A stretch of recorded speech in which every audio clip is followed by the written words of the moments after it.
আমি জাস্ট আপনাদেরকে 10টা নসিহা করব, জাস্ট পয়েন্ট বাই পয়েন্ট। আমি ফজরের পরে এটা বসে লিখেছিলাম। আপনারা এই 10টা কাজ কখনো ছাড়বেন না। আমাকে ওয়াদা করেন, এই 10টা কাজ আপনারা বাচ্চাদের ফিউচারের স্বার্থে কখনো ছাড়বেন না ইনশাআল্লাহ।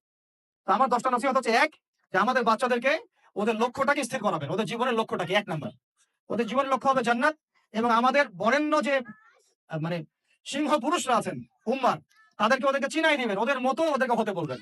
তোমাকে হামজার মতো হতে হবে, তোমাকে খালিদের মতো হতে হবে, তোমাকে ওমর ইবনে খাত্তাবের মতো হতে হবে, তোমাকে আলী ইবনে আবি তালেবের মতো হতে হবে, তোমাকে মারিয়াম আলাইহিস সালামের মতো হতে হবে, তোমাকে আয়েশার মতো হতে হবে। এই চেতনাগুলো ছোটবেলা থেকে ওর মধ্যে ইনস্টল করে। ও সামনে একটা রোল মডেল দেখবে যে আমাকে এরকম হতে হবে। এইসব ক্যাটরিনা ম্যাটরিনা সব ফেলান, এগুলা পরিমণি টরিমণি সব ফেলান, এগুলা বাদ দেন। যা চলতেছে যে সাকিব টাকিব সব বন্ধ করেন। এসবে কোনো ফিউচার নাই। এসব ফিউচার হয়তো দুনিয়াতে কিছু দিতে পারে, কিন্তু পরকালে আল্লাহ পাকের আযাব গজব থেকে বাঁচার কোনো অপশন নাই। ২ নাম্বার, সন্তানকে ২ নাম্বার, সন্তানকে নিজের মনে করবেন না। সন্তানকে মনে করবেন এটা